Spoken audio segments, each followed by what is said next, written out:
How's it going, guys? I'm Sydney from PhoneDoc.com, and today Microsoft gave us a sneak peek of its newest version of Windows Phone, Windows Phone 8. And they talked about a lot of new features. I'm going to highlight some of them in this video and also kind of tell you guys what I think of them. So first of all, let's get the bad news out of the way. Windows Phone 8 will not be coming to current Windows Phone devices. I know it really sucks. Hopefully this is the only time Microsoft pulls something like this, otherwise a lot of people are going to be really upset. However, current devices will be getting an update called Windows Phone 7.8. and it will come with some of the new features like the start screen, which I'll talk about in a minute. But that's the bad news. Let's move on to the good news and all of the cool new features.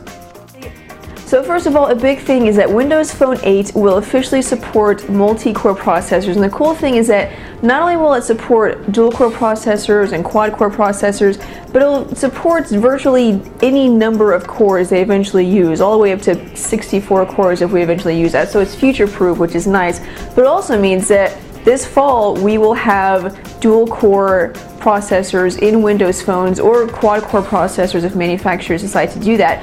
Also, another hardware upgrade, they will now have support for HD displays. There's actually 3 resolutions that Microsoft will be supporting with Windows Phone 8. One of those is 1280 by 720. And support for micro SD cards, which was kind of a feature with Windows Phone 7, but it didn't really work out the way that Microsoft wanted it to. And so to avoid all of the trouble and confusion, most manufacturers just ditched it completely. But now with Windows Phone 8, micro SD cards will be completely supported, so you'll have expandable memory. Now, one thing that a lot of people talk about with Windows Phone is the start screen. They want it to be more customizable. This is something that Aaron harps on all the time, and I agree with him. It would be nice if we could choose the size of the apps instead of like, okay, the messaging app has to be a square instead of a rectangle. Well, now with Windows Phone 8, you can do that. You can decide to have it be a rectangle.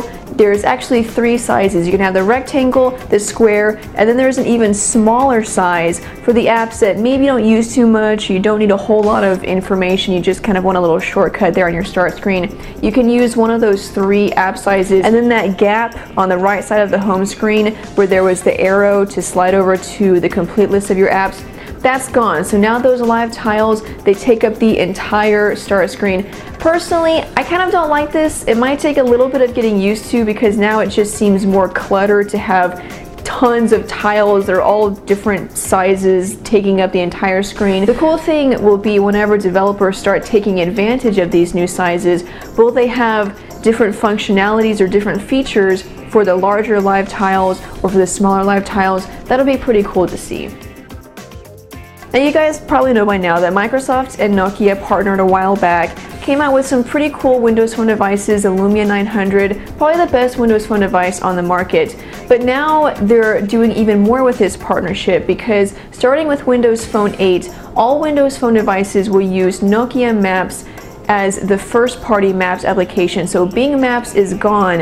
It will now be Nokia Maps. The nice thing about this is that Windows Phone will now have turn-by-turn navigation, which will definitely be nice. It also means that you'll be able to use your maps offline, so even if you don't have a data connection, you can still have access to your maps. And it means too that other countries where Bing Maps wasn't available, they will now have access to maps on their Windows Phone devices because Nokia Maps is a global maps application. Now, there's one cool new feature that Microsoft introduced, and it's called Wallet. And you know, it's kind of an idea that we've seen before. You have Google Wallet with NFC payments, you can link your credit cards. Apple just introduced Passbook where you can have your cards in there and have access to them. But Wallet really brings all of that together. So when you first open the app, you can see all of your cards, whether they're debit cards, credit cards, rewards cards, library cards, any membership money related cards you have will be listed in this app. And then to the right, there's a section for deals where you can have stored coupons, which is related to another feature. So that's not really anything new, and we've seen that before with Google Wallet, Apple's Passbook application, but the cool thing is that when you select a card, you can see tons of information about that account, how much money you have, transactions, you can perform transactions, and so it's not just the card that you can use to make payments, because obviously that's a feature, you can use your credit card to make an NFC payment, but you can also see detailed information about that card. Now, we've been hearing a lot about Skype integration. You know, Microsoft bought Skype, and so the assumption was that eventually we would see Skype integration in Windows Phone.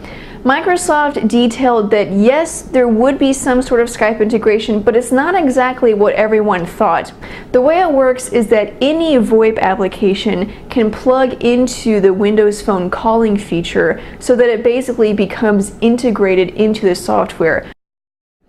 Microsoft also announced some updates to Internet Explorer with IE 10 that will be coming to Windows Phone 8. It's faster, has some security enhancements. They also announced some cool enterprise features and also a speech function. Now, everyone kind of thought, will Microsoft do something to compete with Siri, or, you know, Samsung has S-Voice?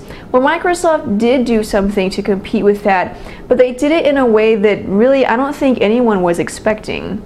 So Microsoft has created standard APIs for speech recognition that each app developer can take advantage of and use in their app. So this speech recognition is not necessarily a feature of the phone or the operating system, but it's really each individual app that will have the function, and you'll be able to communicate with that app. So it's kind of different and unique, and on the one hand, I'm excited to see it. It's going to be kind of cool to see it implemented in a different way, but at the same time, I'm thinking, wouldn't it be easier to just touch the screen? I don't know, I'll have to see how it plays out, but it's definitely a unique way of implementing this feature. Now, when can we expect to see Windows Phone 8? Well, Microsoft didn't have a lot of details, but they said they're planning for a fall release. That's when we should see some new phones. They said some of their hardware partners will be Nokia, HTC, Huawei, and someone else that I can't remember, Samsung. So those are some of the hardware partners. We should see some of those Windows Phone 8 devices from them in the fall. Also, the Windows Phone 7.8 update that I mentioned in the beginning, that will be available after Windows Phone 8 is released again this fall. So those are the new features, at least the ones that Microsoft showed us. They did kind of hint that there were more UI features and updates, but they were going to show us them at a later date or another event. So keep your eyes on PhoneDog.com as we keep you more updated on this. And let me know what you think of these new features about Windows Phone 8. Are you excited? Are you upset about not getting the updates? Is there something that you don't like? Let me know in the comments below. Other than that, I'm Sydney from PhoneDog.com. Thanks for watching this recap video, and I will see you guys later. Bye.